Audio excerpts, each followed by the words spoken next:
kings, we pound for pound. UFC thrills, stills, nights get loud. Big EQB, that's how we get down.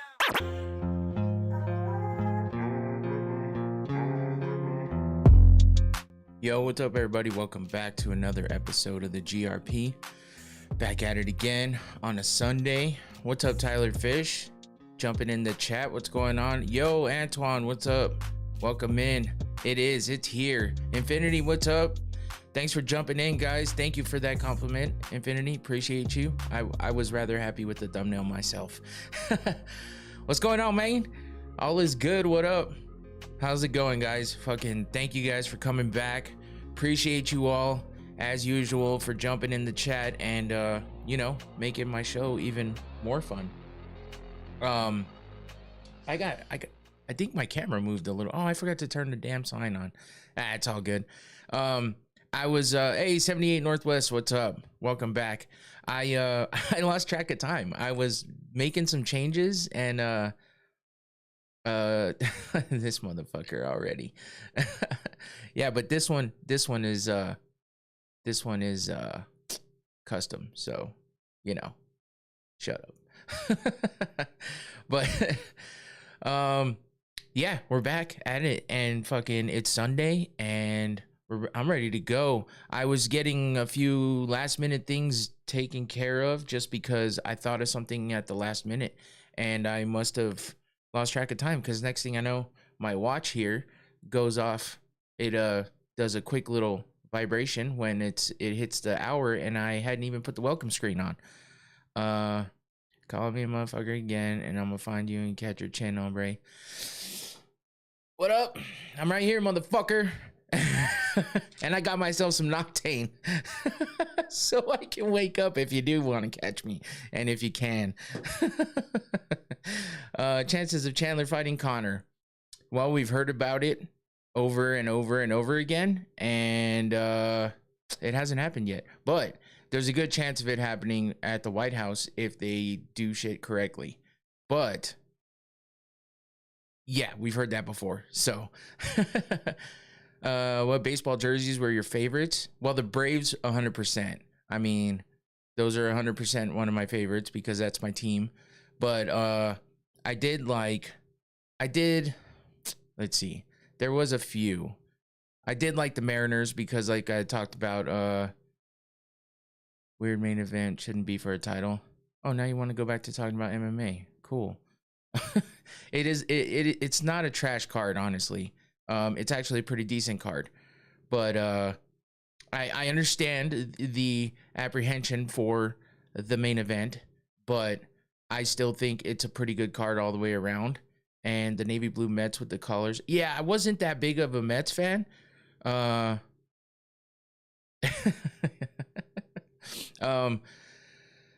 I wasn't that big of a Mets fan, but they did have some dope jerseys. I'm trying to think of who else I actually liked as far as jerseys went. I mean, New York is iconic, but that's just because they are who they are. 90s Marlins, yeah, I mean, I'll give you that. Back in the day, though, there wasn't a ton of super dope jerseys back in the day. I think we get nostalgia for it. So, it is what it is. Not a lot of them were the best. So, but what's up, Antoine? Thanks for coming back in. I appreciate you. I like 70s Pirates and Padres too. Yeah. I mean, throwback jerseys are cool. Some of them are really bad. Like some of them are pretty bad. I liked the Angels stuff back when it first. I liked the Angel stuff when they first changed it up and they kind of got some different type of fonts and stuff like that. But yeah, there was a lot of good ones back in the day. I'm just, not all thinking about that right now. I could probably come up with some good ones if I really thought about it. But anyway, we're here and back at it, ready to go. I did like the Expos. Their logo was weird, but I did like, there was a few players I liked on their team, and I did hate to see that they went away. That was kind of crap. Marquise Grissom was one of my favorite players from the Expos. He was dope. Let's see. But yeah, I mean, yeah, I get to talking. I start thinking about baseball, and then I get off on that track. But yeah, I finally made. I used to like the Oakland A's back in the day. Yeah, I mean, I liked them a lot. Yogi Berra, man. Oh shit! I almost pulled that all the way out the drink. But yeah, I decided to do the awards. Even though we're over a week into the year, I don't care. Everyone else is done with their awards now, so I figured, what's better than um, everyone's done with watching everyone else's. I like the Aussie Cardinals too. Oh yeah, I finally put my Mayne sample on. We got one. We got it's gonna be featured here today for sure. So, but yeah, the awards. I decided to do them. So I did 12. I did 12 awards, and it's a mixture of somewhat serious, somewhat joking, you know, and somewhat just making fun of shit because everybody had. I listened to a lot of the award shows. Oh yeah, Nolan Ryan was the shit. I listened to the award shows, and a lot of them had a lot of the same picks. So it's kind of like that's kind of why I wasn't sure if I wanted to do the awards. And then you guys gave me the idea of doing like the opposite awards type stuff. So I did a little bit of a mixture of both, and I feel like it worked out. So it was a little bit of work, which is why I was making changes here at the very end. I thought of something, and I tried to implement it, but then I ran out of time. But it's okay because I have everything I need, and I'm gonna be able to make it work. But I was trying to automate almost everything, and yeah, it was a chore, but I got it done, and I'm happy about it. So we will get to it here in just a second. I just wanted to let's see, Sonya Dong about to make Sean O'Malley drink. Juice man coming in hot. What's up? Holy shit. We'll see, man. We'll see if Sean O'Malley can lock back in, because he's just I feel like I don't know, he needs to regain what the fuck he had, and I don't know. Song Yadong is he's a tough opponent. So, let's see. Let's see what happens. I am excited about that one. I mean, I think 324 is a pretty good card, regardless of the amount of time that we've been off from having fights. I feel like it's a pretty good card, honestly. And I'll just be happy for everything to be back. And we get 2 numbered events in a row. The second one doesn't seem as stacked. Let's see, 325 so far.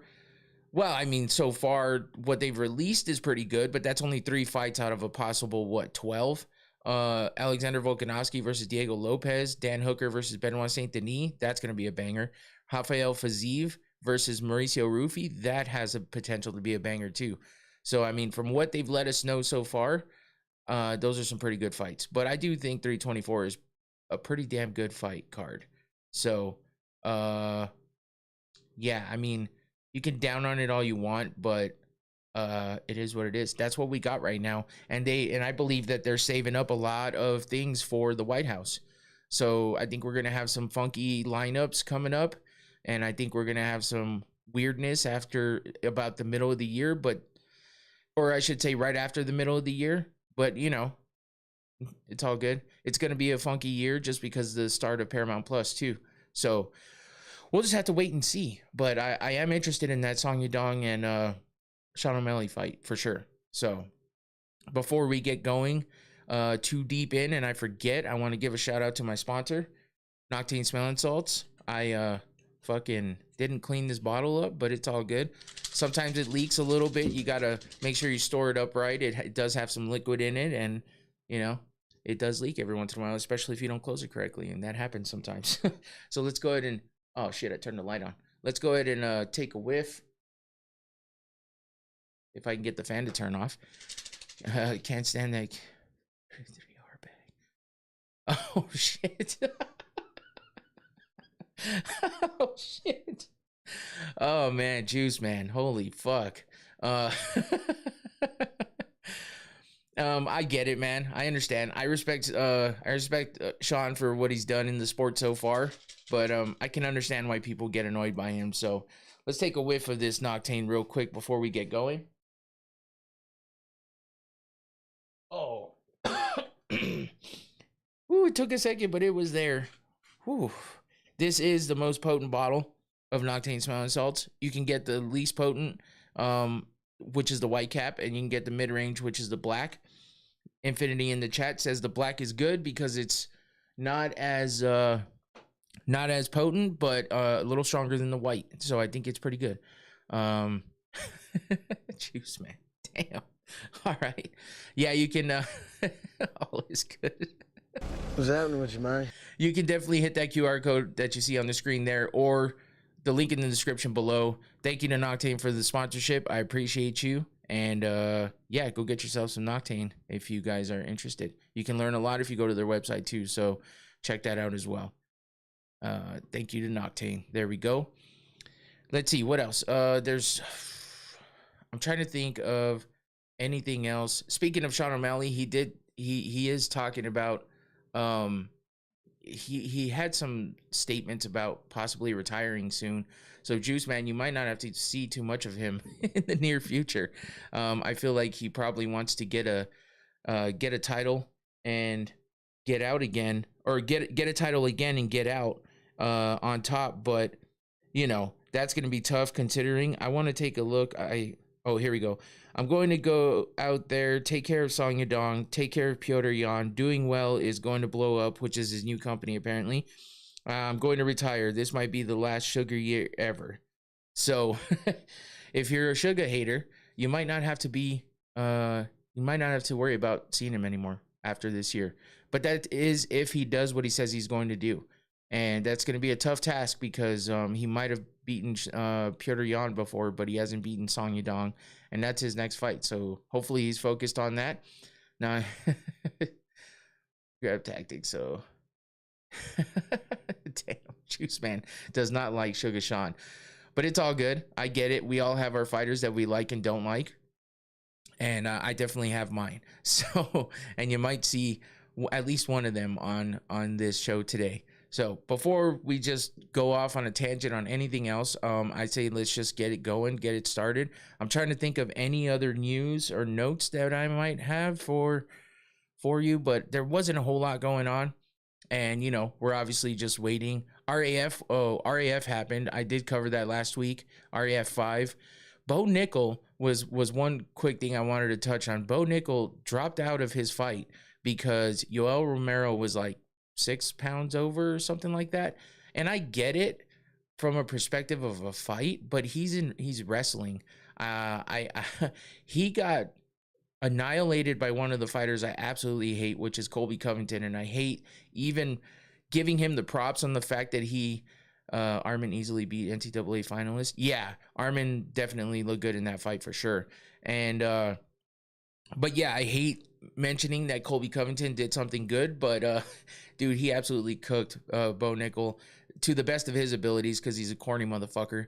But Luke Rockhold was up there talking shit to him too. They were both talking about him being entitled and full of shit and all this other stuff, thinking that he should be at the top of the card.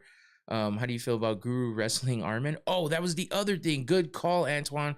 Good call. That was the other thing I wanted to talk about, and I'll hit that in just a second. But Bo Nickel dropped out of his fight after getting all this shit talked to him, which is crazy because after him and Tim Wells finished getting there. Oh my God. So yeah, he, after all this shit getting talked about him, and then he goes and kind of proves it by just dropping out of the fight and not wanting to, or the match, I should say, and not wanting to wrestle Yoel Romero, which I get it. He's a freak, and he's definitely strong as hell, but he did get beat by his opponent. And Bo Nickel, if he thinks he's so good, how come he didn't fucking do it? You know what I'm saying? But Armin did look good in his match, and Colby Covington beat Luke Rockhold. So, and I guess by a tech fall, which means he basically shut him out. So, yeah, that was kind of a weird one. It seemed like they were having a lot of trouble with the event, and some shit was going on in the background. I saw some rumors and some posts about some things. So hopefully RAF doesn't fold away after a little bit, because it just seems like there's always something going on but you never know. So how do I feel about Guru wrestling Armin? That was crazy. That just shows a difference between somebody who does it for a living and somebody who just practices it every once in a while. Rap is pretty cool, Tyler. I do like it, and I hope they keep it going. But yeah, some of the things I was hearing along the way doesn't sound too great if it's all true. But, you know, there's always rumors about all the organizations. But MMA Guru couldn't believe he was actually on Aiden Ross's stream. He had talked about the fact that he was going to do it, and then it seemed like he wasn't going to do it, and then he shows up on the stream. Live stream with a streamer. I was kind of surprised, honestly. I really was surprised that he did that. So, yeah, and then he wrestled. He's on there with Armin Tsarukyan, of all people, and Armin's just cooking him too, just talking shit. You know, in the most calm, cool way. Like, he's talking about Ilya Taporia, and Guru straight up told him he thought Ilya would beat him, and Armin just told him that basically that's why everybody on the internet that thinks they know shit don't know shit. And I think when it comes down to it, nobody knows shit, because it could go either way on any various night. That's how MMA is. So just because you think that somebody's going to beat somebody doesn't mean it's going to actually happen that night. So it was a tough one, but watching him get thrown around by Armin, who's way smaller than him, yeah, I mean, I give him props for doing it. You know, he knew that there was that possibility, and more than likely he was going to look like a fool, but he didn't seem to care, and he went and did it anyway. So I give him props for that, because with the audience that he has and the hate that he gets already, he's just putting himself out there to get so much more hate. And of course, you know, he was ridiculed by all the fans, like Antoine said, and you know, that's what happens. But he put himself out there, I guess, and maybe he realized that sometimes the shit that you talk is not 100% true when you think you're a tough guy, and fucking then you get thrown around by somebody smaller than you, which is why sometimes I you know, I say things on here and I'm just like, I don't like to be too crazy, because first of all, I got to keep my channel in good standings, and I don't want to be one of those shit channels that just is just all about bullshit. But I like to have fun too, so I like to talk some shit here and there. So it is what it is.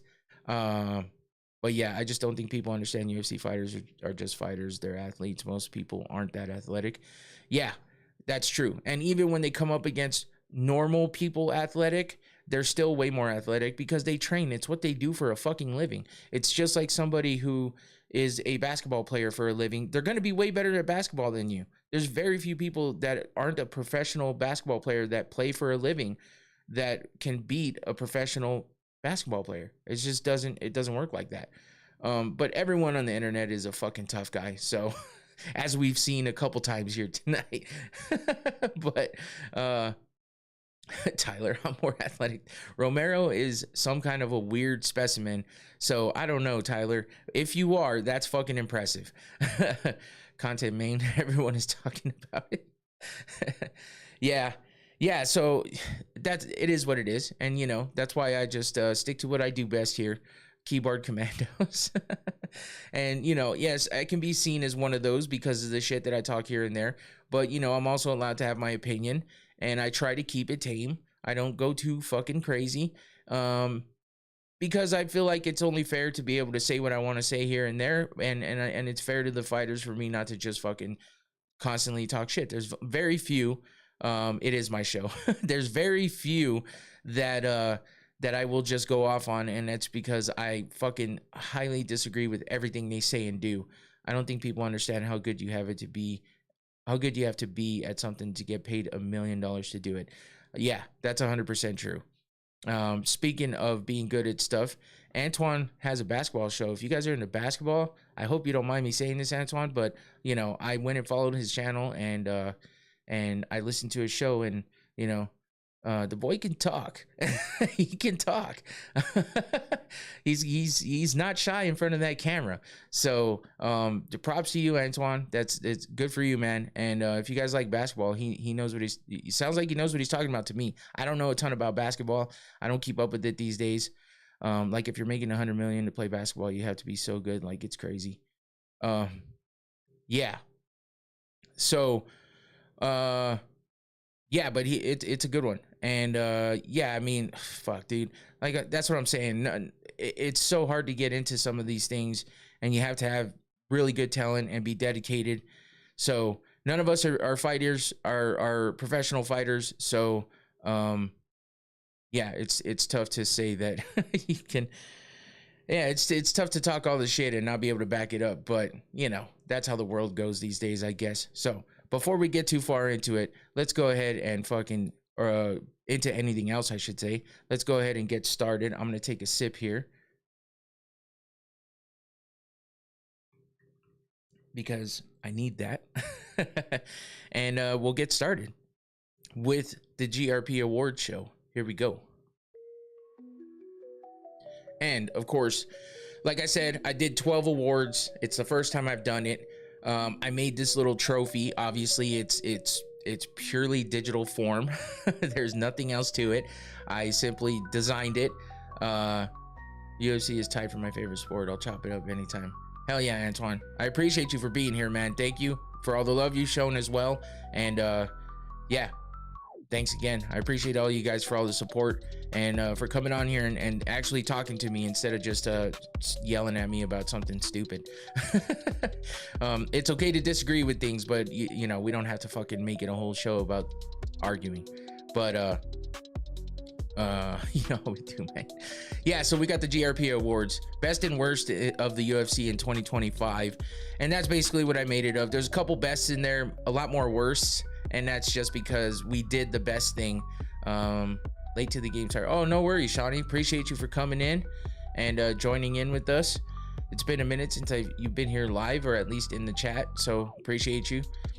But yeah, so I just made some, you know, I tried to do some of the worst stuff just to kind of do the opposite of what everybody else was doing, for the simple fact that everyone else already did everything. And competing with the bigger shows is like, what's the point? Plus, everyone's already heard all that shit already. So there's a couple things in here you might have heard already anyway, but that's because it's undeniable.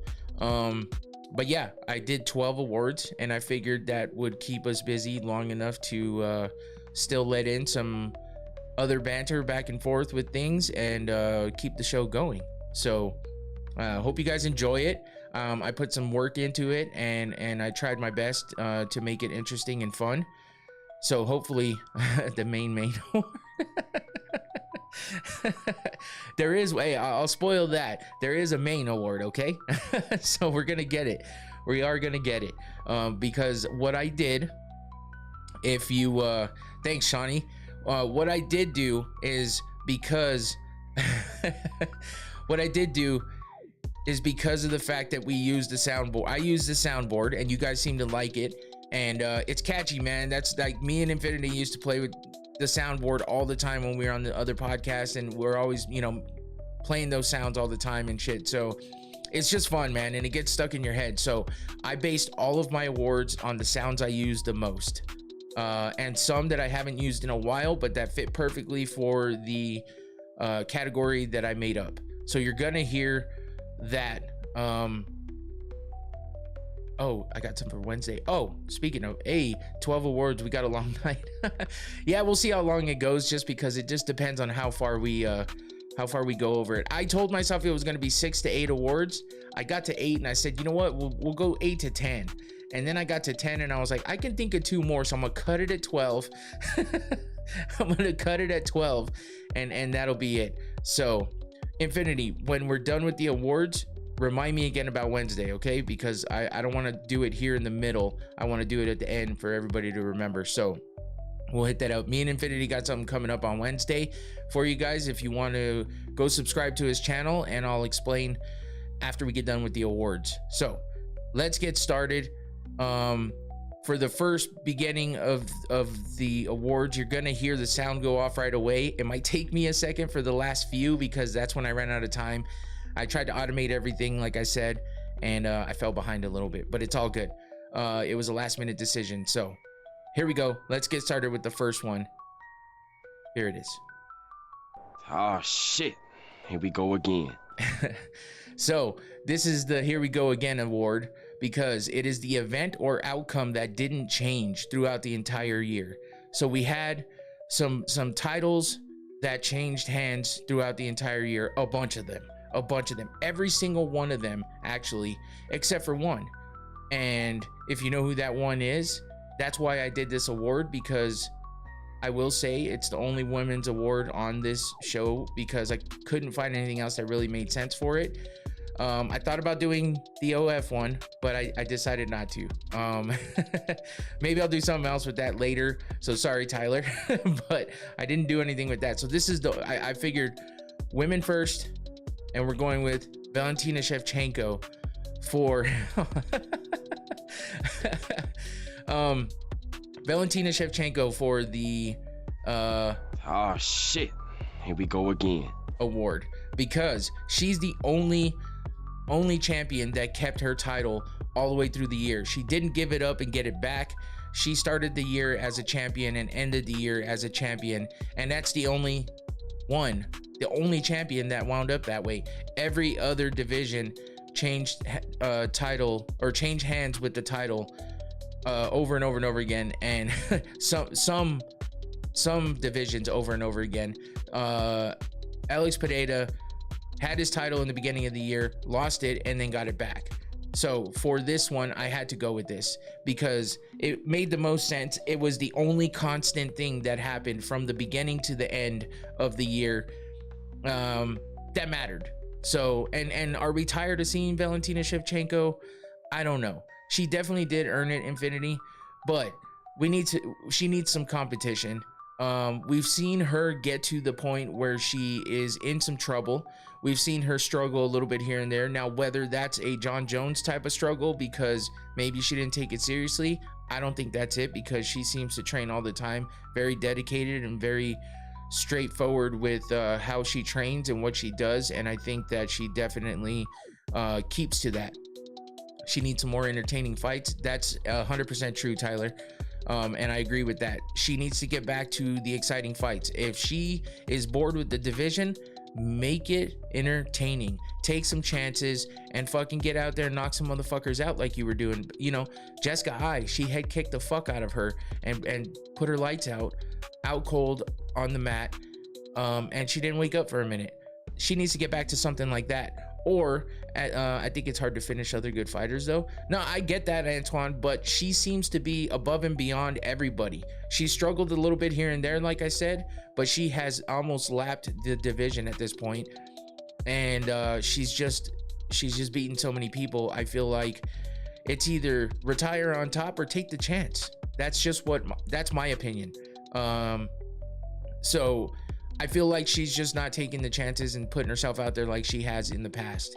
Or maybe she lost a step and she knows it, and that's why she's playing it safe. That could be true too, because George St. Pierre did the same thing.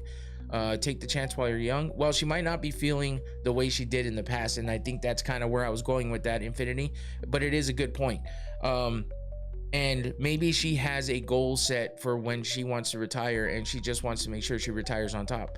So that could be it as well. But George St. Pierre kind of did the same thing. He got stopped by Matt Serra, lost his title, and when he came back, he wasn't the same type of fighter. And I think it's because he didn't want to suffer that kind of defeat again. He still did some of what he did, and that led up to him, defending that title. But then he had really rough matches, and he took that time off, came back, got another title, and then he was out. When you're good as her, then we start to overcorrect to see her close fights like Jones. That's the thing, Shawnee, though. I mean, John Jones didn't really have a bunch of finishes either, due to the fact that he wasn't taking things seriously and training like he's supposed to, according to some of the things we've heard recently. But I give her props, and listen, I'm not going to blame her and I'm not going to hate on her if she continues her career in the path that she's on. I just feel like she needs to bump it up a notch if she is as bored as she seems with the division and with fighting right now. She just puts off that it's not that entertaining to her anymore, and that division is a bit stagnant because no one can seem to beat her. Wei Li was supposed to be the one coming down or going up in weight, but she's just too small, and it was proven. So who knows? I could be 100% wrong, and I could be 100% wrong, and it is what it is. But we'll see what Valentina has for us coming up this year. Let's move on to the next award, and this one is just a sound, and you'll know why. Here we go.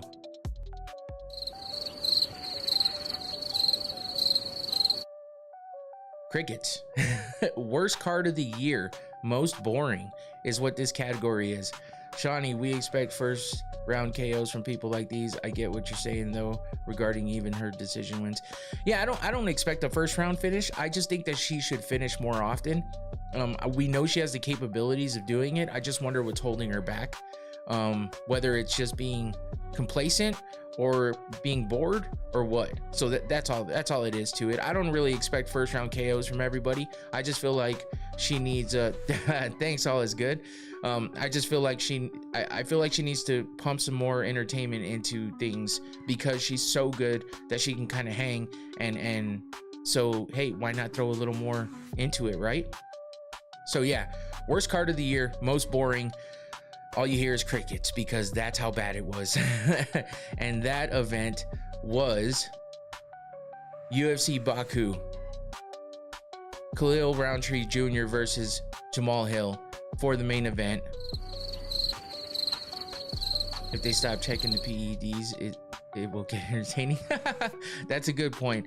Even if she doesn't get finishes, why does every fight have to be a stinkfest? No, that's exactly it, Tyler. That's exactly it. So yeah, 100%. That's how I feel too, and that's the thing. It doesn't always have to be that way. One good fight on this card, I think. Well, I think there was only one actually good fight, but there was 2 finishes on the card, and that's fucking it. 10 decisions. 10 motherfucking decisions. And here you go. Let me show you something here. If we go to this, you can see right here. Here is your UFC Fight Night quick results. Unanimous decision, split decision. Here's one stoppage. Miktabek Orolbai versus Tofik Musayev. Round 1 submission for Orolbai. You had Nazim Sadikov versus Nicholas Moto, which was the best fight on the card. KO TKO in round 2. Wasn't worth turning on the TV. And then after those 2 in a row, back to the unanimous decisions. From the bottom to fucking barely into the main event or main card, you had all kinds of unanimous decisions. Yeah, I thought this was a random fight to have in Baku. Yeah, it's weird. The whole thing was weird. I don't understand it. You know, the decisions we know are the problem. And like I said, I don't expect everybody to finish, and we've had plenty of decision fights that are entertaining and exciting. But if we go down here and we take a look, this is just everybody. So the 2 stoppages happened in the main card, so I'll give them that, you know, credit there. At least it was in the main card and not in the prelims only, because that would have been even worse. But if we go down here and we look at the awards and bonuses. Fight of the night, Nazim Sadikov versus Nicholas Moto. $100,000 bonus to each fighter. Why? Because that was the best fight and the only damn real fight of the fucking card. Pretty much. They got $100,000 bonus for both of them because they're the only ones that put on any kind of entertainment. As you can see, content creation all over the place over here on the right side with the with the ads. I'm gonna let Roundtree slide because he put it all on the line for that UFC 307 fight versus Pereira. But yeah, that card was bad for sure. Yeah, good point. Geography, Mayne. I'll get in there for 100K. Yeah, no shit. I see what you've been looking at. Oh yeah, there's all kinds of shit in here. Hollyland, man, they make good products. That's all. So anyway, yeah, that's what we had. When you see these awards and bonuses and this is all that's listed, that's a problem. So it's kind of crazy. But anyway, I just wanted to show that just to show and prove and back up why this was this kind of fight.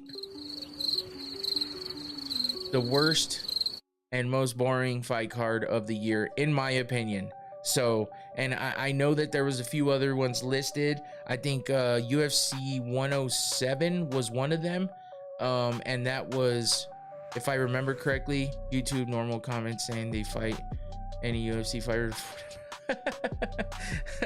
I think he just means that for 100K, yeah, you'd get in there too. But see, that wasn't guaranteed. That was their bonus money. So they didn't know they were getting that until after that shit was over. So yeah, that's tough. This and UFC Fight Night, Barber versus Blanchfield, is exactly where I was going, Tyler. You read my mind. Are the worst for sure. I thought about putting that one on here. And the reason for that is because if you look at, let me bring that one up real quick. I think that was, let's go. You know what? I'll just put in Aaron Blanchfield and I'll find it right there. Aaron Blanchfield. There we go. And so if we look at what fight that was, it was canceled, obviously. Macy Barber, canceled fight, canceled bout. So yeah, that was UFC Vegas. Fuck, where is it? I think it was 107. But either way, that fight card sucked because there was only 10 fights on the card to begin with. And then the main event had to be canceled at the very last minute. So honorable mention for this one, Aaron Blanchfield versus Macy Barber, because the headline fight, the fight that's on the poster, didn't even happen. And that was when they were about to walk out to the cage. And that's when that got canceled. So that was for sure one of the worst ones. But if you look at what happened on that card, we had a unanimous decision for what wound up being the main event. But then we had three finishes out of 9 fights. That's still pretty bad. So I guess really, but that's still more than 2. And they had less fights. 9 fights and more than 2 finishes beat the UFC Baku beats them out for the worst card. So I am going to throw in some honorable mentions here and there as I remember or recall what they are as we go through. But so far we got 2 down, 10 to go. Let's move on to one of the most obvious and one of the biggest news items for the year, and that would be, or I just remembered, the Murphy versus Emmett fight night. Yeah, that one was up there too as far as one of the worst ones, just because the matchups were not great, the fights themselves were not great. Yeah, so that definitely was one of them for sure, Tyler. All right, next category. I'm rich, bitch. I hope these sounds aren't too loud. I am doing them a little bit differently than normal. So I was trying to, that's how I ran out of time, because I was trying to test and make sure that they didn't sound too loud. So hopefully I'm not blowing out anybody's ears. All right, Infinity, thank you. Yes, I'm rich, bitch. That is the most lucrative deals / securing the bag category. And I think you can kind of guess what this one is, because it had to be spoken of and we had to talk. I had to bring it up, and it had to win an award, and maybe not for all the right reasons, but it's winning the award anyway. So that event, or this award, goes to the Paramount Plus deal. $7.7 billion fucking dollars for 7 years. Yes, for 7 years. That's 1.1 billion per year. That's securing the motherfucking bag. There's no way around it. And that's Dana White looking into the camera saying this. I'm rich, bitch. So, and the reason why I X'd out all the fighters' faces is because none of that is going to the fighters. Sure, Dana White says that the bonuses are going to go up, but how much does that matter? And how much of a difference is that going to make to everybody? Not sure. No more pay-per-view points because the pay-per-view's out. So on top of $7.7 billion and nothing specifically, no significant amounts going towards the fighters, then we get pay-per-views coming out. And pay-per-views being gone and done means that there's no more pay-per-view points, which is what the fighters would get paid from. Now the pay-per-view, the views on the pay-per-views have been down, obviously, because of pirating and everything else, illegal streaming, but it is what it is. Get concussed to make someone else rich? Yeah. Fight fans want fighters to fight more than they do, especially with title defenses. They're now bums when they lose. Congrats to Merab for putting himself on the line when he didn't have to. Yeah, for me, the Merab thing, I feel like it's not so much for me that for him to just fight more or whatever. And it's not, I think it was a bad decision on his part because he tried to fit too much in too little bit of time. Now, he was proving before that was something that was good for him and it was working for him. But when you come up against somebody like Petr Yan, who can be as good as he was, and just because he didn't seem that way in the beginning, or in his past few fights, doesn't mean that he wasn't going to be able to come out there and do what he did. And as impressive as he looked, I feel like a lot of that had to do with Merab pushing himself way too hard to do what no one else has done. I feel like it might have been a bad decision to go into 4 fights in a year, all being title defenses. Just seemed to be too much. And I respect the hell out of him for going in there and trying that shit. And I don't blame him at all for doing it if that's what he wanted to do. But I do feel like it was a bit of a mistake on his part, because I feel like he could have kept his title and maybe just had it in February. Give him a couple more months. It was coming off of 2 months since the fight before, something like that. It felt like he was fighting every other month. So yeah, I don't blame Merab at all. I think he's a great fighter and I think he's going to be back. And I think he has a big chance to be able to get that title back at some point. 3 should have been his limit. Yeah, for sure. It was a bad decision, but my level of respect grew more because of this, even with the loss. Yeah, no, I get it. And I agree to a certain extent. I just feel like I would have loved to see him keep his title, have a great year that he had with 3 title fights under his belt and having, won that. But I feel like, these days, a lot of times you got to pay attention to what's going on. But you know what? He's a guy that likes to stay active. So you can't really blame him for it. That's just who he is. So yeah, I mean, I respect the hell out of him for doing it.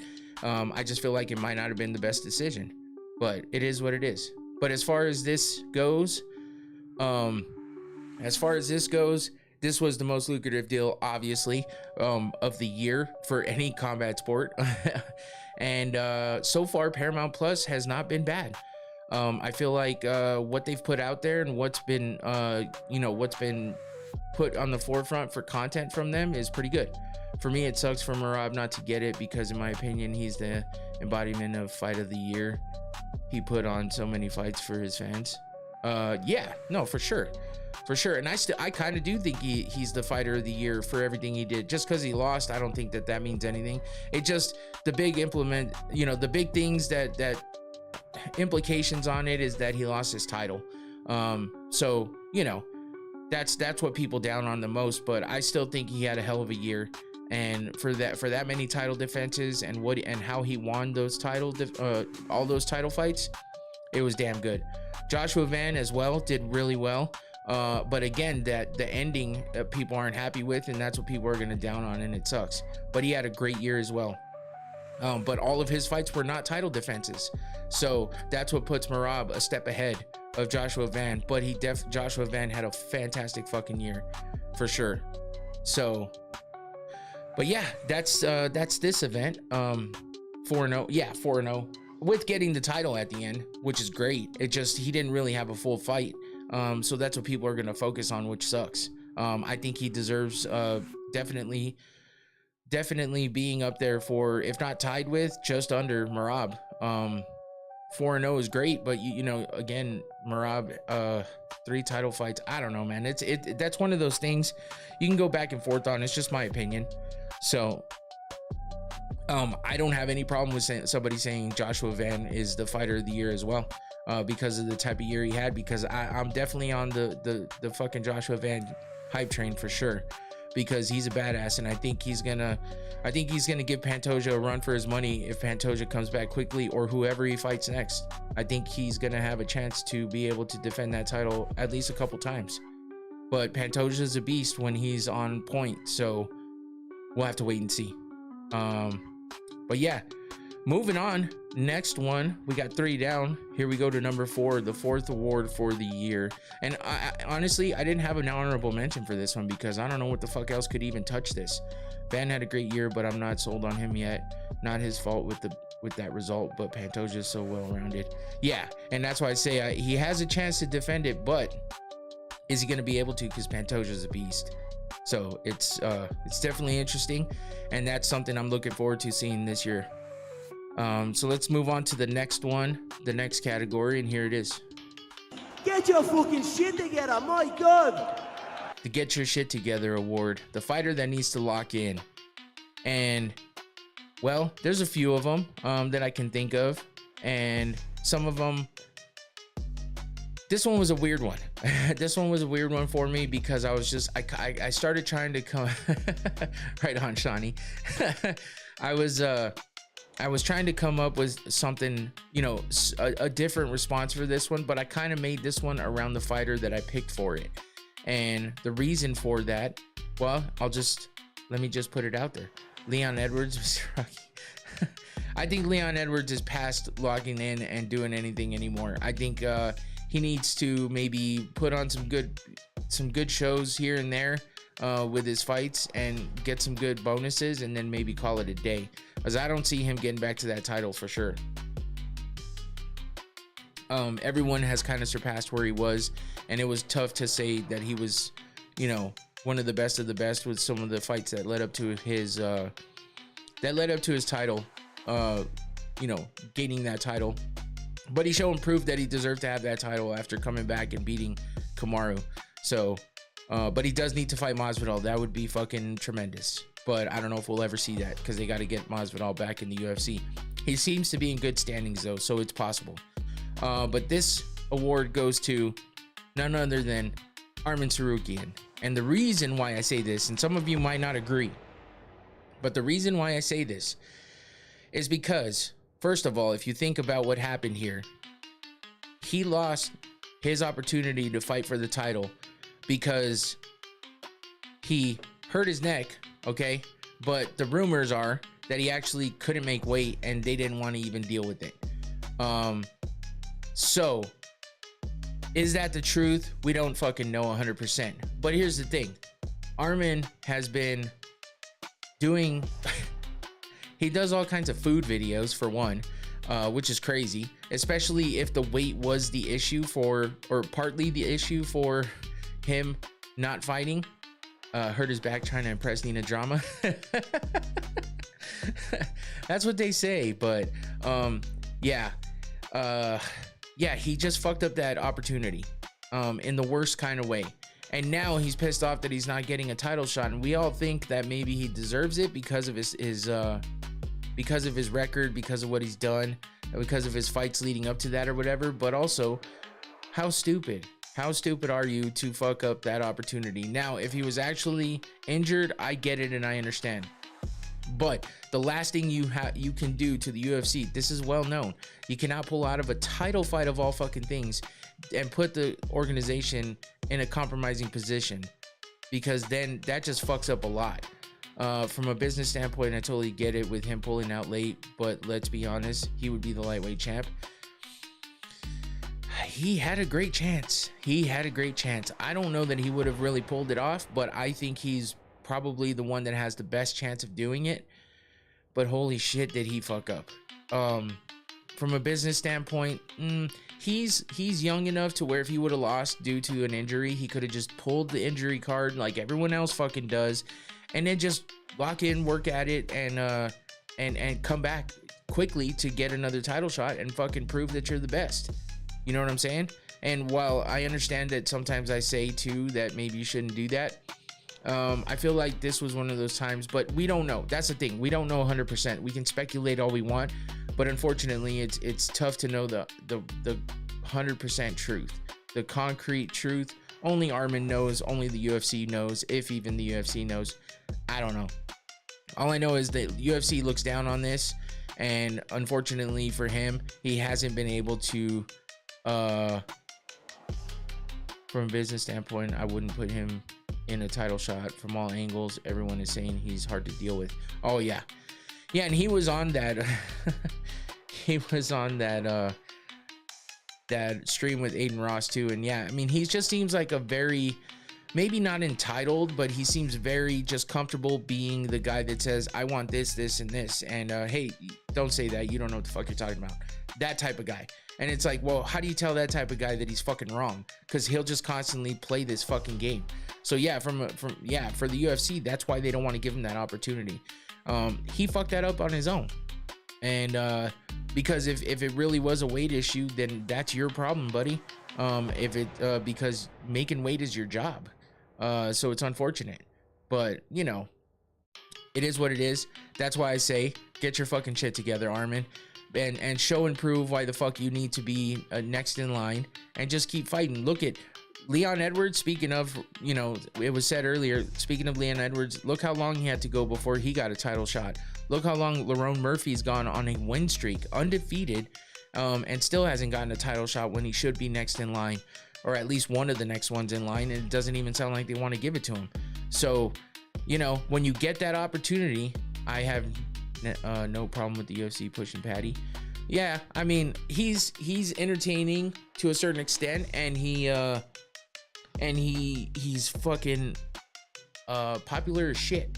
So England is great country for the MMA. Yeah, and that's the thing. His popularity over there is astronomical. So that's why he's able to get that. But the interim title shit against Justin Gaethje of all people is why everyone has a problem with that. For Armin not to be involved, and you know, it should have been maybe Armin and Patty. But you know, the Justin Gaethje threat of retirement or whatever, maybe the UFC was like, no, we want to get whatever we can out of him, and that's why they gave it to him. I don't know. But regardless of that, I'm still interested to see this Gaethje versus Fumbled fight coming up here soon. And I still think it's a great card coming up. So fuck what they say. I'm down for it, and I'm ready after 6 weeks of being off when it comes around. So that's your get your fucking shit together fighter for the year for the GRP Awards. Runner up. Did I have any honorable mentions for this one? I'm not sure that I really thought of too many. You know, possibly Cyril Gahn. How about stop fucking fighting with your fingers out? Stop pointing in people's eyes. Stop putting your fucking knuckles in people's eyes. How about that? Get your shit together too. Learn from your mistakes. I think we get into the battle of what is right and versus what is right for business. It's crazy that Justin is even getting a title shot because he said that he would retire if he didn't. Yeah. And that's my point exactly. Like, that's why I'm not 100% sure I agree with this fight coming up, but I think it could be interesting and it could be a great fight. So in the end, I wouldn't mind seeing this fight anyway. Have it be for an interim title is kind of weird. Have it being the headlining fight, you know, but I'm still interested to see the fight. So, but yeah, maybe Cyril Gahn for honorable mention. Leon Edwards definitely had a rocky year. Yeah, and he did. But again, I don't see him, even if he did, like I said, even if he did lock in, I'm not sure that he's going to get anywhere with it. I think that it's coming to the back half of his career, if not the back quarter of his career. So I just think that the way that he's been fighting, well, see, I did the first time. You said it again. You said it again, and I thought maybe I misunderstood you the first time, so I'm all going off on it. Oh shit, Tyler. I'm sorry, man. I'm straight focused over here. My bad. I didn't catch it the second time, I guess. Manager privileges, regardless. It's a great fight. Battle of the leg kicks versus Patty with great chin and ground game. Yeah. At the end of the day, the execs just want more yachts, unfortunately. True. All right, let's move on. Move on to the next category, the next award, and here it is. Bruh. What the fuck? Most anticipated worst debut. This is a joint award. It's a three-way tie for... Shawnee got it, Tyler. I thought it sounded funny because I was like, you said that earlier, and then I was like, maybe I misunderstood you earlier. But yeah, this is this is the, I'm going to tell you ahead of time, it's 3 fighters that when you watch them fight thinking, oh, there's all this hype around them debuting, and all you could be was like, bro, what the fuck?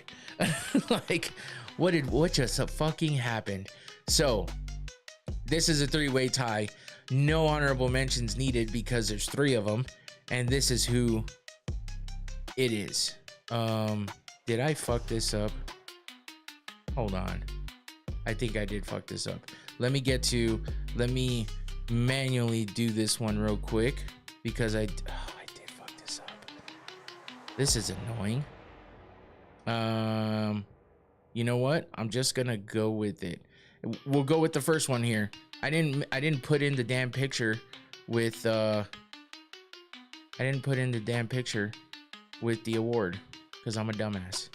So yes, there's your first one, Antoine Willis. Big ass stream deck. Yeah, you were watching my eyeballs going in circles. Patchy Mix is your first one with that horrible fucking, it really sucked to see him fall off like that. Yeah, horrible debut against Mario Bautista. Now Bautista is a good fighter. I'll you know, nothing downing on Bautista. It's just Patchy Mix was supposed to be a guy that came in from Bellator / PFL. And he did so well over there. Now he did kind of have a falling off there with his last fight or two, and it's just because Patchy was talking, and yes, Patchy Mix was talking a ton of shit. So when it comes down to it, you know, it was all this hype around Patchy Mix coming over here. Finally, Patchy Mix is coming over. They talked about it for so many years that he would do well over here, and look at what happened to his face. So it's a damn shame. Mario Bautista put it on him, and on top of that, Patchy Mix is a great DJ name. But he's 0-2 in the UFC now. He's lost both of his fights in the UFC. He looked horrible in that first fight, but you know, in the second fight, he at least gave it a decent run of it, better than the first fight, I think. But yeah, that is definitely your number 1. And your number 2, which is a damn shame, Aaron Pico.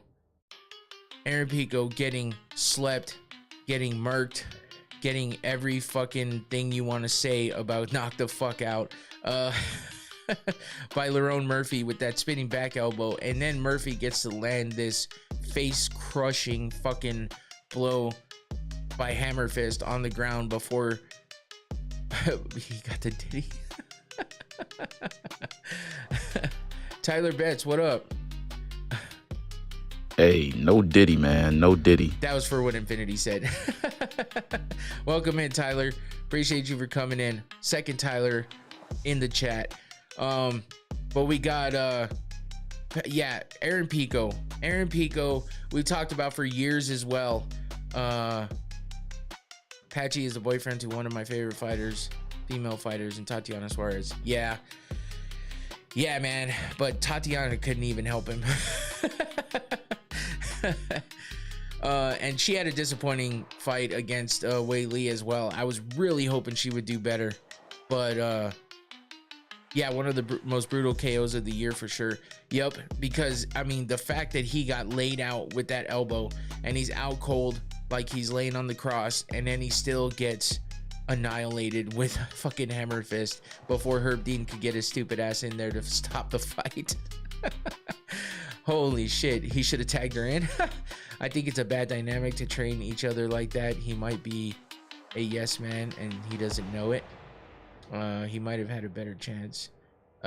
This and Hermanson versus Gregory Rodriguez. Oh, dude, that one was actually a bad KO that I thought about giving for one of the awards as well, but it slowly left my mind when I remembered one from way back in. So we do have somewhat of a knockout of the year type shit coming up. Amanda or Kayla, dude, that's a tough one because I feel like I will talk about this one real quick because I feel like Amanda is obviously the GOAT for women's MMA, but with the time she's had off, it could go one of two ways, which is she had the time to heal all of her injuries and ailments that she had because of the fact that's why she retired, because she just said that she had so many problems with her knees and her legs and stuff. But man, she's been out for a minute, and I don't know that she's not going to have some ring rust, and I don't know that she's going to be as sharp as she was, because you lose something. It's not everybody, but sometimes you lose something when you're out for that long, thinking that unless she never thought she was fully retired. I don't know, maybe she wanted to give the division time to catch up. I am leaning a little more towards Kayla in this one, very slightly. Seasoning Mayne. Oh, Herb Dean. Herb Dean is a great chef name. Holy shit, where do you come up with this shit? I love Amanda, but I can't get past the layoffs. Yeah, that's it, man. I do feel like Kayla has the advantage, but they're both gonna be fighting that weight battle. They're both going to be fighting that scale. Kayla especially, she's not used to be, I mean, she's done it a few times here. She's already talked about how if she beats Amanda, it's pretty much fucking peace out after that. Maybe one or two more defenses and that's it, but she's definitely not going to be around for a long time. Kayla ground game, Mayne. Very true, very true. Amanda has a decent ground game too, but we saw people like Kat Zingano take advantage of her on the ground. Juliana Pena beat her as well, so she is beatable. Kayla has been beat as well by Pacheco, but I mean, there was a different type of story. But Pacheco is somewhat of a Nunes type fighter, so Nunes W. Yeah, Tyler, I get it, man. I'm torn. I am torn. I'm giving Kayla the slightest bit of advantage on this one, but it's tough, man. It's fucking tough. It's hard to go against the GOAT, and it's hard to go against everything that Amanda's done. I think Amanda has beaten the way better competition. It's just a layoff, in my opinion. I have Amanda. That's a great point, Antoine. I'm Tyler 1, he's Tyler 2. Yeah, it's a great point, because she has had the way better competition. Kayla hasn't really fought the type of competition that Amanda has, at least with the amount of fights that she's had. She hasn't fought anybody like a Cyborg, like Amisha Tate, like all the other women's fighters that Nunes has fought. But Nunes got beat by Pena, and Pena got worked by Kayla. So Kayla still has a gold medal too, though. Oh yeah, I mean, that'll never go away, obviously, but that's in judo. She hasn't really shown her judo skills that much. Maybe this is when she brings it out. There hasn't been too many times that I've seen Kayla do something that I'm like, there's that judo, you know, like when Ronda Rousey was in, you see her, you know, with the throws and the takedowns, using the judo. And it was quite evident that that's her judo taking place right there. And there's not a lot of that with Kayla. I mean, there is, but there isn't. Not as much as when it was just evident with Ronda. But Kayla was way better at judo than Ronda. Judo's only effective in real life if you're an Eskimo. God damn, Tyler. Plus, Kayla appeared on an episode of Impractical Jokers. That's right, I remember that. So yeah. Let's see, your last pick for this one, like I said, it was a three-way tie, was Pitbull. Patricio Pitbull just ate dog shit when he fought Yair Rodriguez. Now, I love when she threw him into the cake. Now, Yair, I feel like, could have done even better in this fight. But, you know, Yair is one of those up-and-down type fighters. She was fucking huge in that episode for sure. But yeah, Yair is one of those guys that he has good and bad performances. They take turns coming out. And I feel like he did well against Pitbull. It's a tough opponent for Pitbull to come in, but he's such a vet, and he's had so many big fights, even though in the other organizations, and he was a multiple time champion. But his age and just the coming in and fighting the level of competition that he's getting in the UFC is a whole different thing. Holy shit, Tyler. Tyler won with the crazy takes. Tyler bets, LOL, she looked all jacked in a dress, just sipping wine casually, and Murr sneaking up. just to get thrown. Yeah, that was funny. I forgot all about that show that she was on it too. Good call. But yeah, so that was your three-way tie. Patchy Mix, Aaron Pico, Patricio Pitbull, all coming in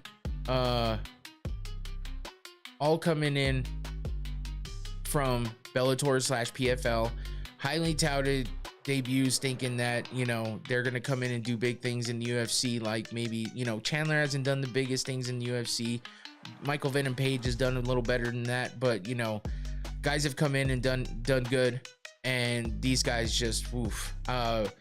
Pitbull's now 1-1, I believe, and Pico is still 0-1 because he hasn't fought anyone else since getting knocked out, but that was later in the year. Shawnee said you rarely see fighters take that layoff. The last time I've seen it was Dominic Cruz came back from a 3-year layoff and beat the #1 contender in Mizugaki. Nunez would be coming off similar time. Very true. I was trying to remember if it was 2 or 3 years, but yeah, at least Pitbull looked better than the others. He did, sorta. Pico doomed. Yeah, Pico has been, I heard he was getting knocked out left and right in training throughout his years coming up. Just he was brought up the wrong way. He was mixed up with the wrong teams, and you know, he fought his career in the gym, and he put way too much behind it, his boxing and striking, when he doesn't have it like that. He does have some knockouts that he looked good in, but I mean, he's a wrestler, and I feel like he's lost all of his accolades when it comes to being in the UFC. It's like he's just a complete rookie now, so it's tough. I think Pico's the worst out of all of these. I never believed in Pico. Nah, I get it, Shawnee. A lot of people didn't, but he did have a lot of hype around him, and a lot of people wanted to see him in the UFC, and he had a chance to get here, and he took the slow route. But I feel like he took that slow route in one of the worst ways. Pico is cooked. He just woke up. Like, actually, he hasn't been heard from after the KO till like last week. Yeah, man, that was a nasty knockout.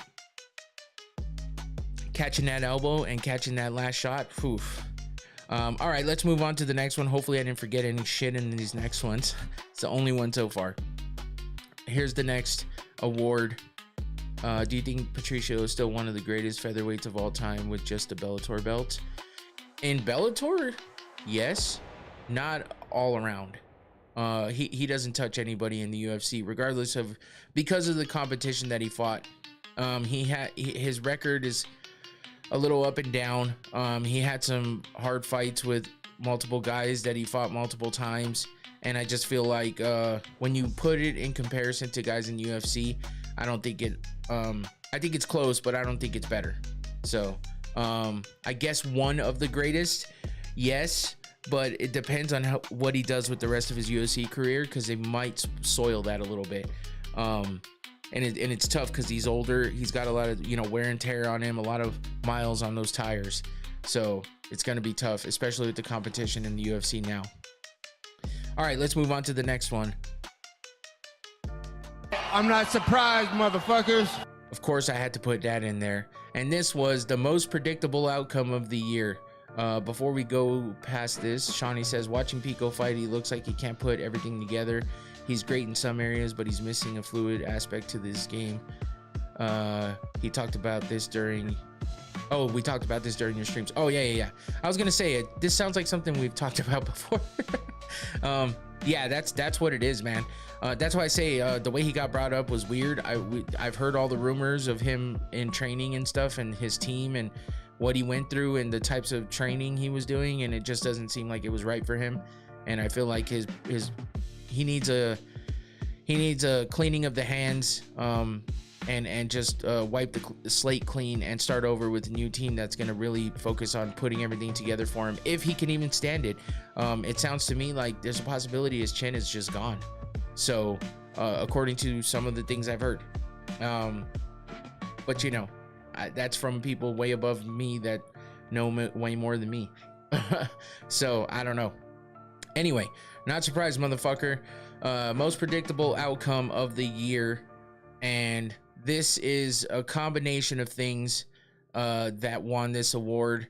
The most emphasis going on Islam Makhachev for being a double champion. we kind of saw it coming. Now, did I 100% think he was going to wipe the floor with Jack Della? I was over 75% sure. Maybe more than that.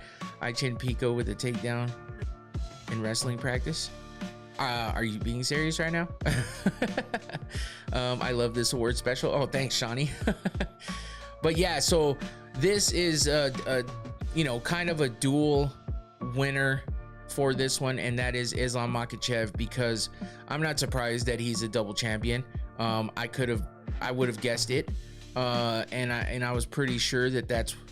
Oh, you're definitely serious. Oh shit. Okay. Damn. I did not know that. That's fucking crazy. But yeah, this is a double winner here, and that is Islam sharing with the entire welterweight division. And the reason why I say that is because the change of hands for the welterweight division with the title, and that is I can't get over the fact that Tyler said GRP Awards.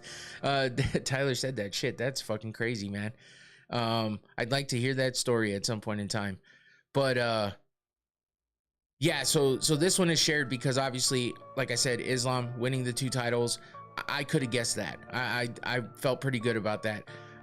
But then, you know, Bilal Muhammad, listen, Bilal, I don't like the dude that much. I feel like he talks a lot of shit, and then he's the first one to cry about something when it doesn't go his way. He's the first one to, I mean, he just has a pathetic demeanor. Y'all want to do MMA Fantasy League?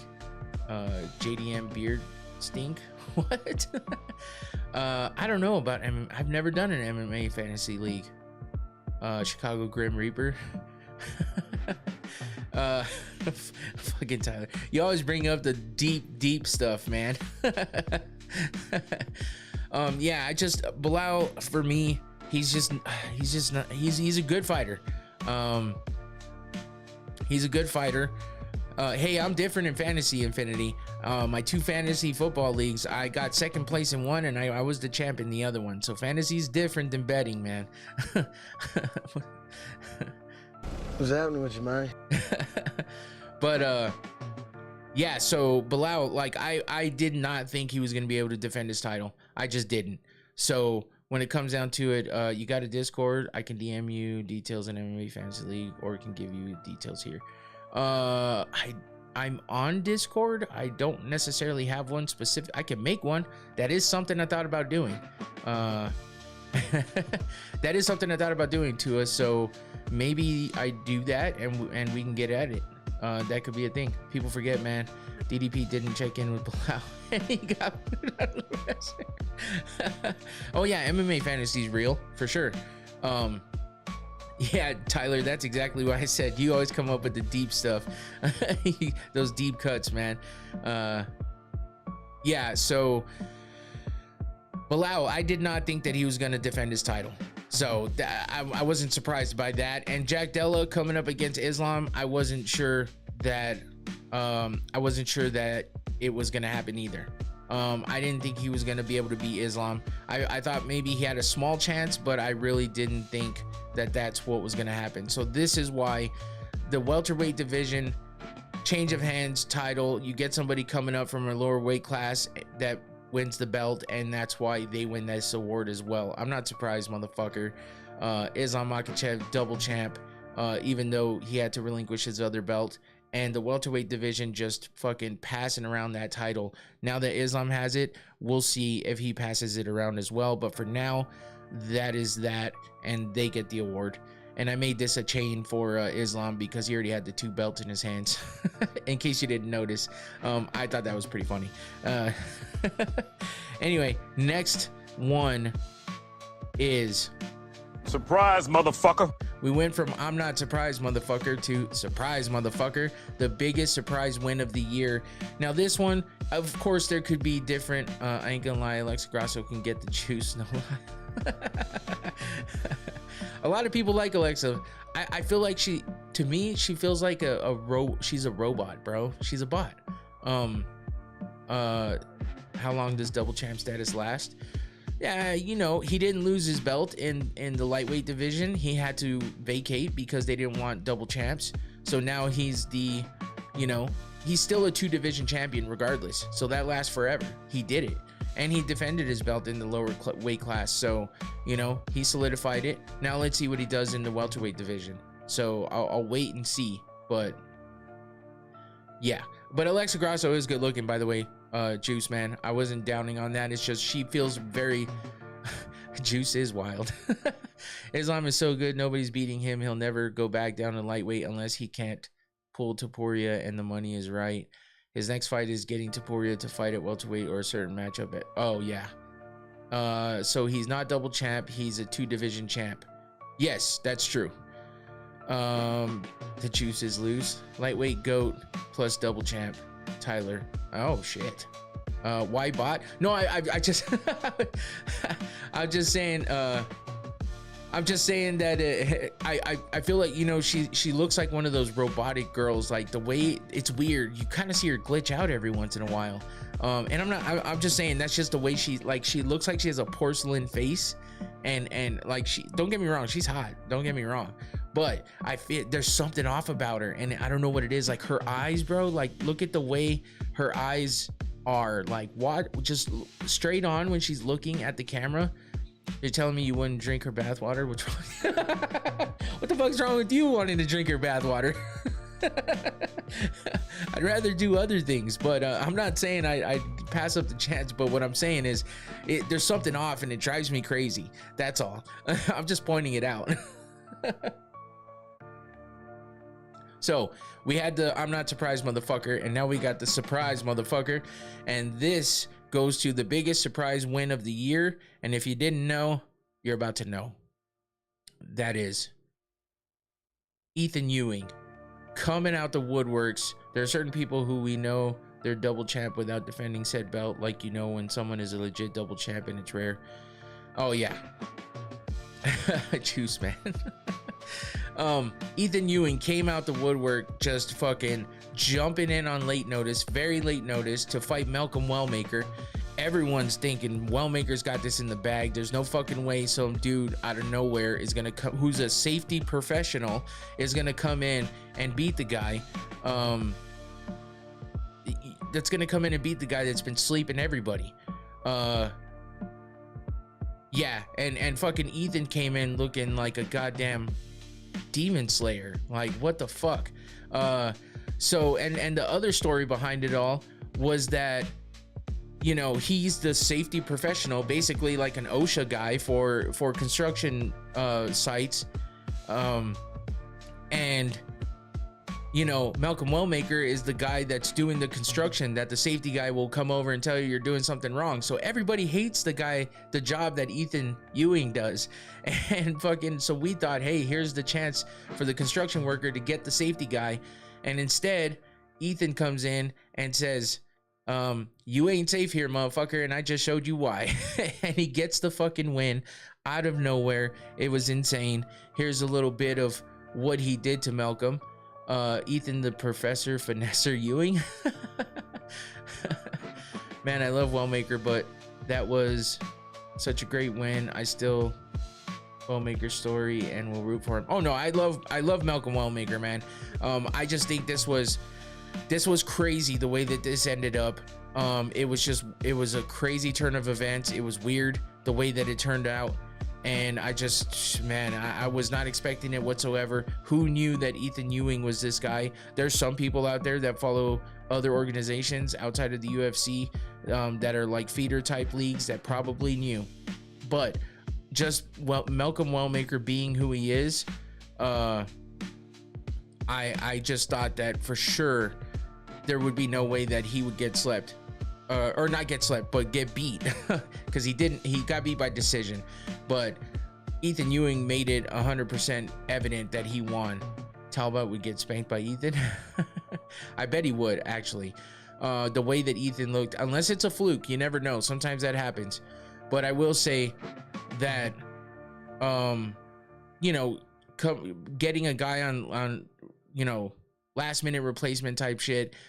Wellmaker going in there being extremely confident in everything he's done. But if you noticed, when Wellmaker hit Ewing with that right hand that he's been sleeping everyone else with, and Ewing barely moved, there was a different look on Wellmaker's face, and he kind of knew something was up and that it wasn't going to be that same type of fight that he kept having. And unfortunately for him, it was over. There were 5 people that turned down the fight versus Wellmaker. Congrats to Ewing. Yeah, and that, I mean, shit, he came in being the underdog, big time underdog. Nobody had faith in him, and then he came in and did that, which was insane. So that was a hell of a way for that to go down, and Ethan Ewing is definitely deserving of that win. Wellmaker thought he was on his way up too fast, ran into some real adversity, someone who was hungrier. True, that's true. And you know, it's probably the way Wellmaker was when he got into the UFC as well, and Ewing just took advantage of that and ran with it, and good for him. And I don't down Wellmaker at all, you know. I mean, it's not like he was talking mad shit, but he was pretty confident, and I understand it with the way that he had fought before this. He's still a good fighter, yeah. Yeah, no, he's definitely still a good fighter, and you know, he just fought. He hit a wall that he couldn't push through, so it's okay. Hopefully, he learns from it and continues to get better, because he's a hell of a fighter, and he's a really good dude. Everything I've seen from him is nothing but good. So I wish the best for him, and I'm excited to see him fight again. So, point out when I said shit. All right, let's move on. Next one. Next award.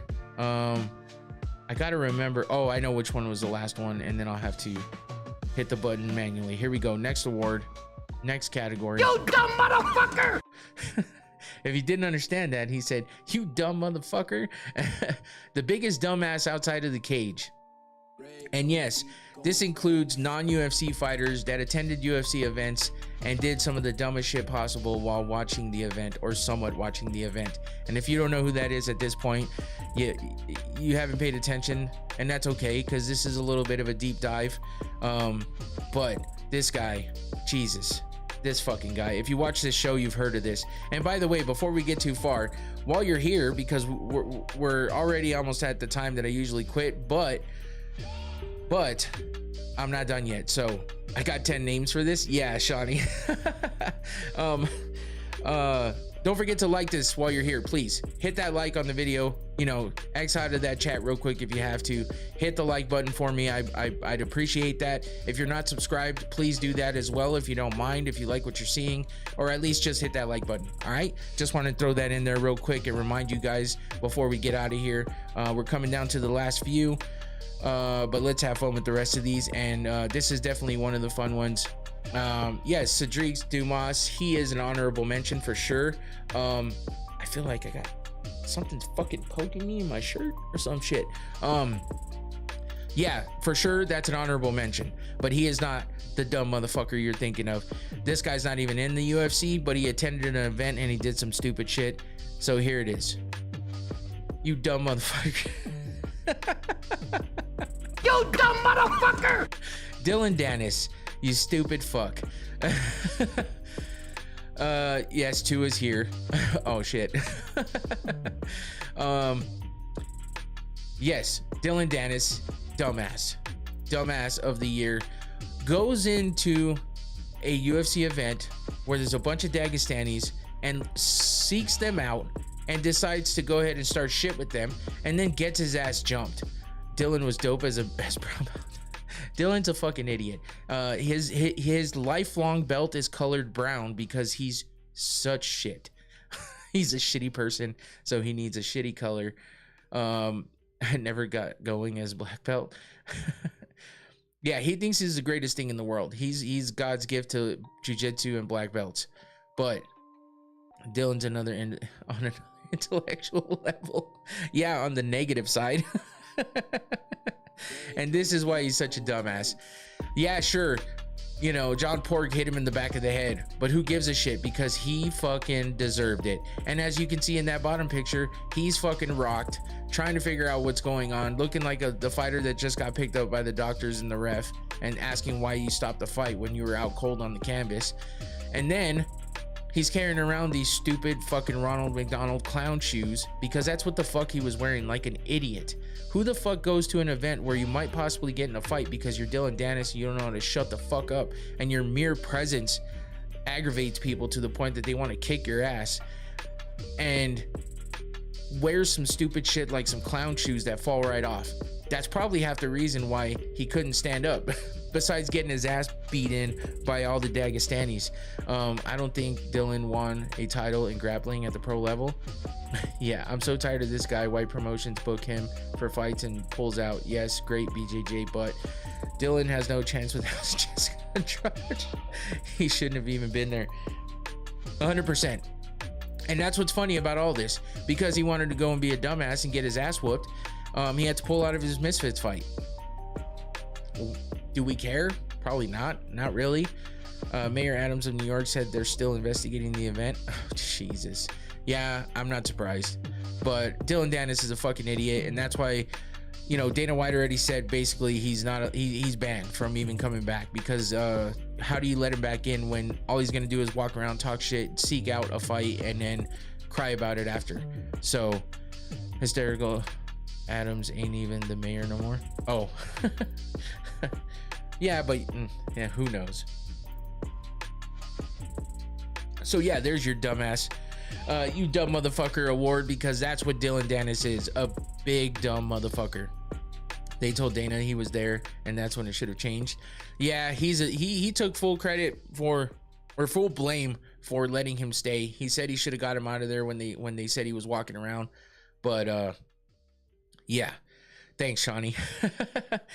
All right, moving on. This one you guys are gonna like. Here it is, the prestigious. What's happening with you, man? What's happening with you, Mayne? The worst performance / surprising outcome award. And that's because this guy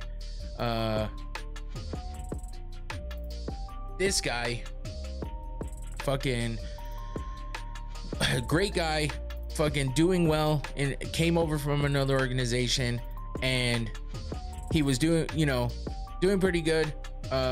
Maybe not as good as people thought he would do coming in, but for sure should have beaten the guy that he got beat by. But the outcome of the fight was not good for him.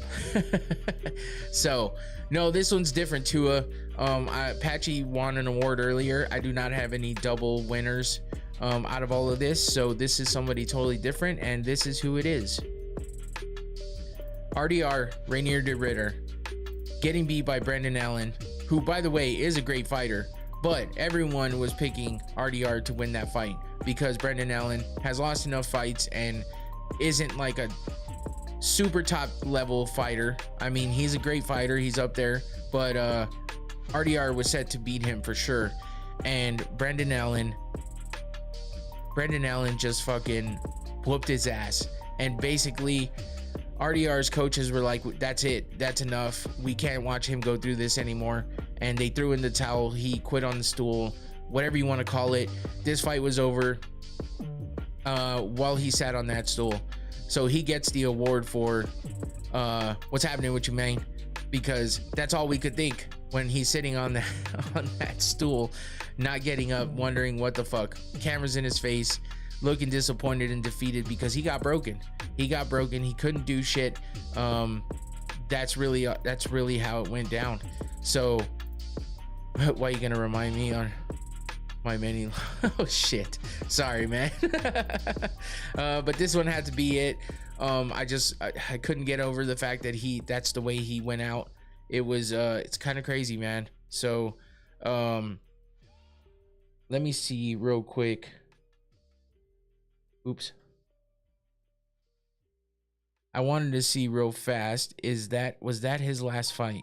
It was, because that happened in October.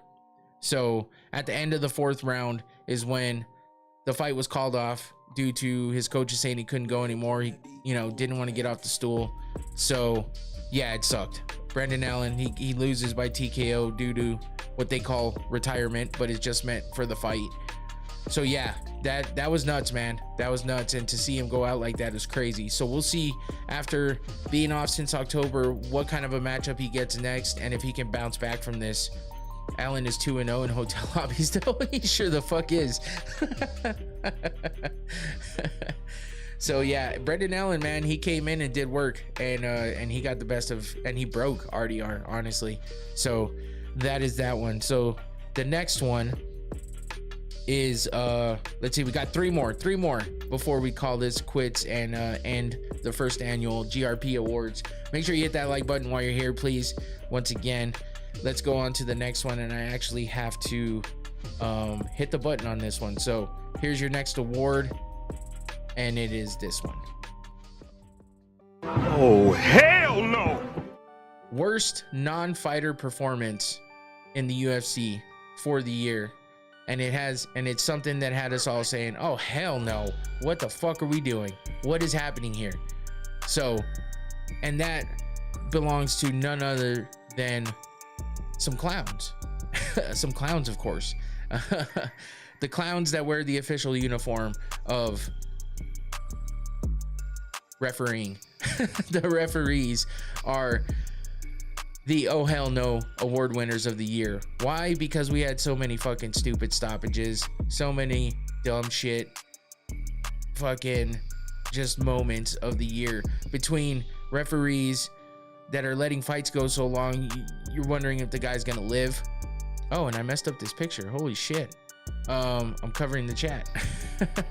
But also, you know, refs that just did stupid shit that you just can't even believe. So that's why I wanted to make this one, because there was too many times when things went wrong and the refs just screwed everybody, whether it be letting somebody get up in the middle of a fight where they were probably in a compromising position and shouldn't have been let up, or not letting somebody get up and fight back and just calling a fight off. Like Wen versus Yaya and Aswell versus Almeida, both referee Jason Herzog involvement. Hermanson versus Rodriguez, that was one. What's happening, man? That's one of the ones. Hermanson versus RoboCop, where RoboCop got another nasty punch or two in before the ref stepped in, almost killing Hermanson, because that's how bad that was. So we had a few of these, and of course you get because the refs don't get enough. The refs don't get enough coverage, so I'm putting them out there. Dan Miragliotta had some bad calls, Jason Herzog with some bad calls, and Mark Smith. Herb let him die, Dean. And Herb Dean, yes, he should have been in here too, but these guys had multiples. Herb Dean has his own as well. There's a bunch of fights we can talk about. Woodson versus Woodson was trying to get up, though. I can't remember who the fuck he was fighting, but if he dies, he dies. Woodson was trying to get up, and they called the fight. Like, yes, Ige for sure. Thank you to I couldn't think of the name. Woodson versus Ige, yes. And it looked like Woodson was fine and could have gotten up and fucking just lets it go. Doesn't let it go and calls the fight. And it's like, what the fuck? He was totally fine. It wasn't even like a flash knockout type shit or none of that. So there's plenty of things we could talk about with the refs. And honorable mention are the judges too, with some of the worst,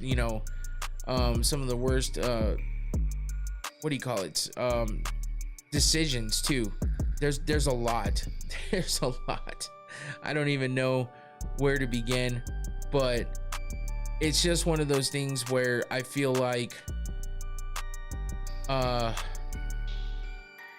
Herzog, he also got implemented in the betting thing. Remember the saying that maybe he was a part of fixing fights, or he had a stake in fights going certain ways. Ante Delia versus Waldo, Matthews versus Magny, Frivola versus the Canadian guy are some of the worst.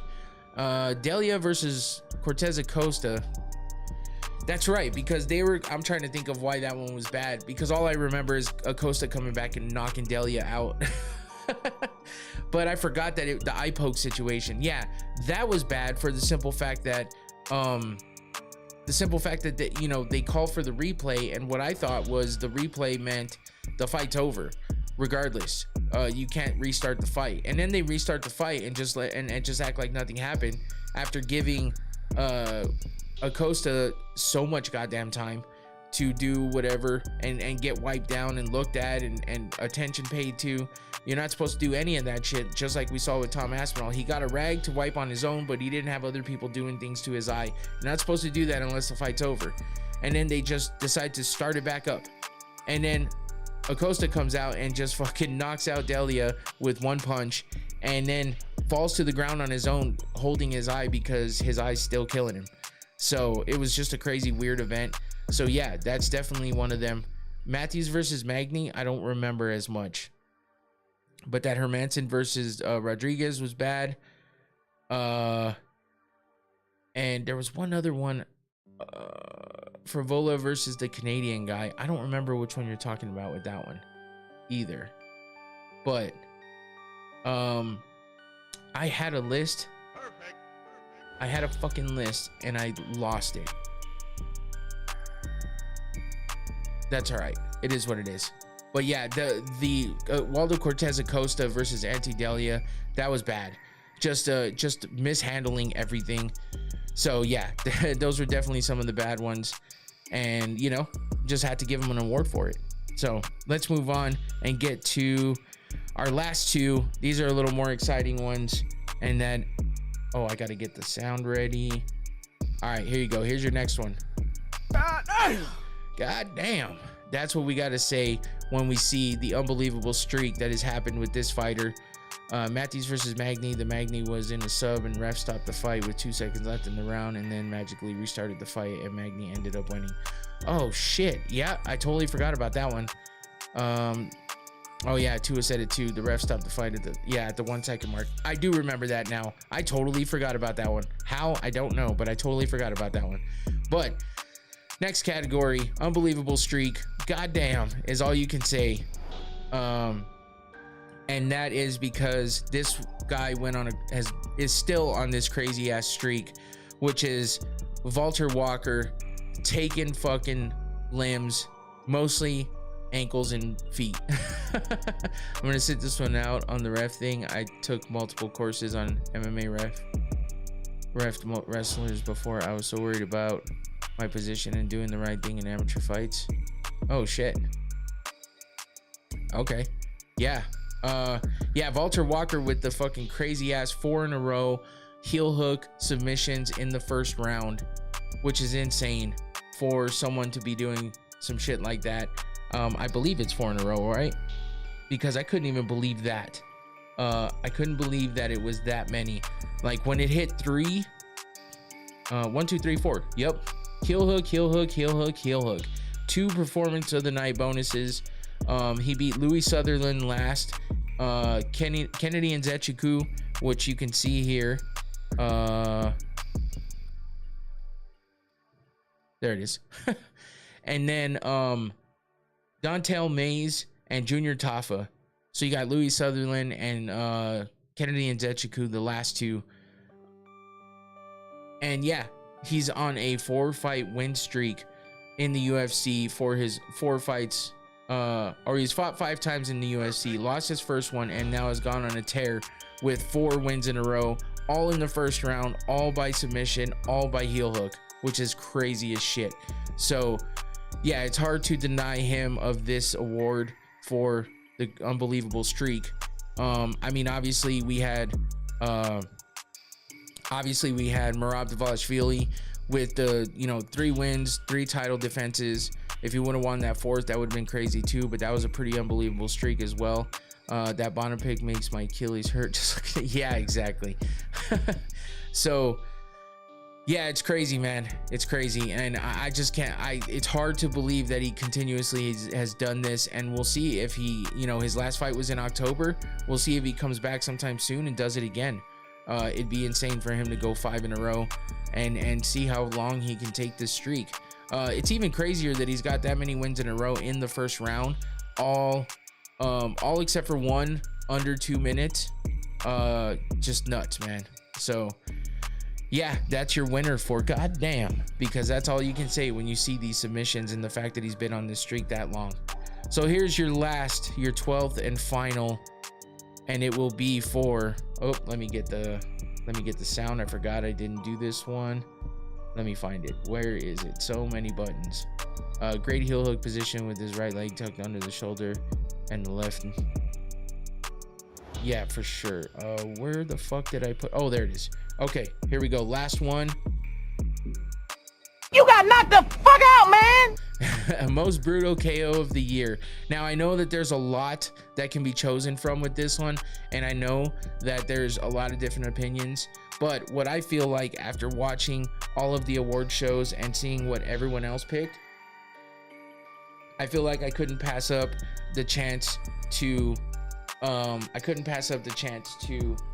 do something a little bit different than what everyone else was doing. I saw it maybe in one person's honorable mentions, but this one is definitely not.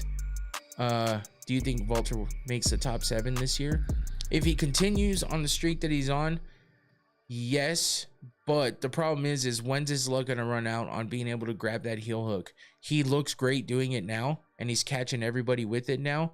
If he comes up against somebody who knows how to defend it well enough to not get stuck in it, can he keep it going? I don't know. But yeah, everyone, yeah, it does take time though, Infinity, to learn and adapt to it. Is this your first award show? It sure is, Shawnee. This is the first time I've ever done this. Hopefully it's going okay. Everyone's guesses have not been correct yet. Yes, Cell Killed was a great one. Topuria versus Charles Oliveira was a great one. Lerone Murphy versus Aaron Pico was a great spinning back elbow, along with Carlos Prates versus Jeff Neal. But my pick, and this is because I wanted something different, and on top of it, I still think it was insane.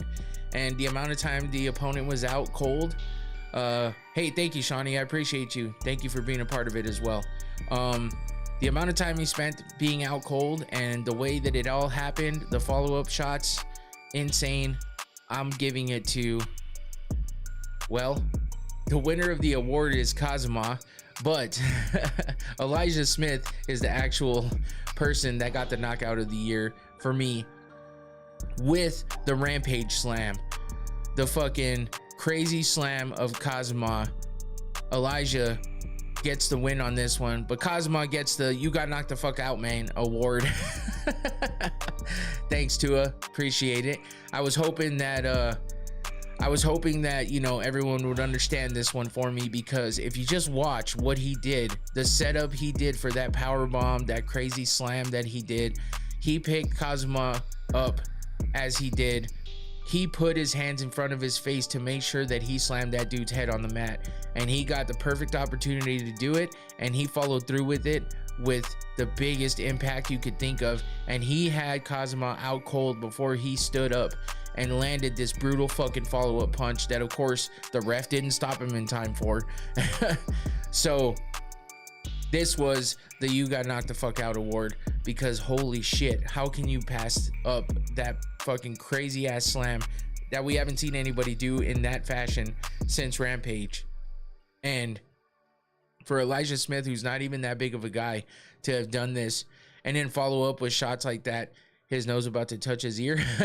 It definitely is, or about to hit the back of his head. But the amount of time that Kazuma was out cold was actually pretty fucking scary. It was like, did they just kill Kenny? Because goddamn. So yeah, this was insane for me. I did watch a few other ones, like the Hermanson and RoboCop fight as well, where he was out cold for a while. Hermanson was, but for me, the entirety of this knockout was insane. I remember when I watched it live, which I can't believe I forgot about it when I was thinking about all of them, until the award shows came up, and then I started thinking about it all again. But yeah, this one for me, when I watched it live, I was going absolute fucking nuts. I don't usually have that big of a pop for stuff, you know. I'll be like, oh shit, god damn, or something like that, but I was jumping up and down, yelling and screaming like holy fuck when this happened. So I had to give it that. You got knocked the fuck out, man. This one, Bruh. Damn, I mean, son. there's a lot. There's a lot that can go for this one, but shit, the official is you got knocked the fuck out, man. And that's because Cosmo got knocked the fuck out, and Elijah Smith did a damn good job at, you know, bringing back some. I don't have that one, Infinity. Honestly, I don't know what the fuck. You've always had that one. I've never had that one. I don't know why. But yeah, that wraps it up for the GRP Awards, the first annual GRP Awards. So I hope it was good enough. I hope that it worked out for you guys. I hope you guys found some of that interesting. Elijah's was unique and pays homage. Yeah. And that's why I picked it, because I feel like it was one that no one else was really picking. And I get it, because yeah, sure, there's not title implications. There's not a title on the line, or even one in, you know, there's a lot of stuff, but I wanted to pick something different, and that was damn good enough to pick for a different type of pick from everyone else. Off topic, I'm so glad the welterweight division has been rejuvenated. Yeah, for sure. Elijah's was a defensive maneuver because the triangle was on him. Yeah, and that's what I mean. Every single aspect of that knockout was dope. You know, he's defending. He had the quick thinking to, you know, have him in the air and to put his hands in front of his heads to be able to slam him like he did. And on top of that, you know, the ref didn't stop him, so he continued. Gooner's Delight. So, yeah, that was a good one. I thought so. So I appreciate it. He's like 9-1 now, I think, too. Yeah, he's a good fighter too, and I think he's got a lot of potential. So definitely something to look out for in the near future. So as we close this out, just a reminder to everybody, please make sure you hit that like button. I'd appreciate it, especially if you like this show today, and I hope you guys did. I put in some work on it. So no, ring girls are nothing these days, really, honestly. Sorry.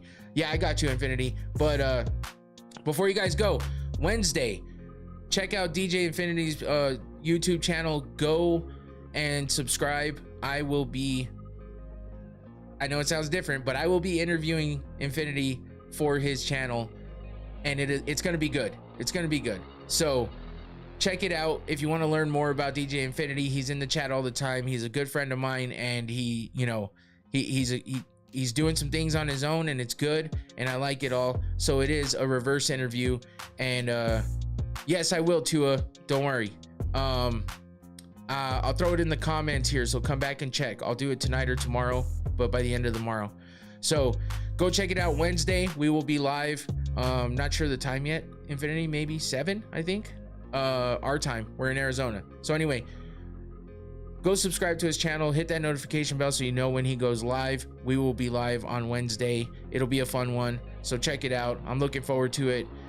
Everybody else, thank you guys for being in here. I appreciate all of you. Thanks for the interaction. Thanks for the good words back.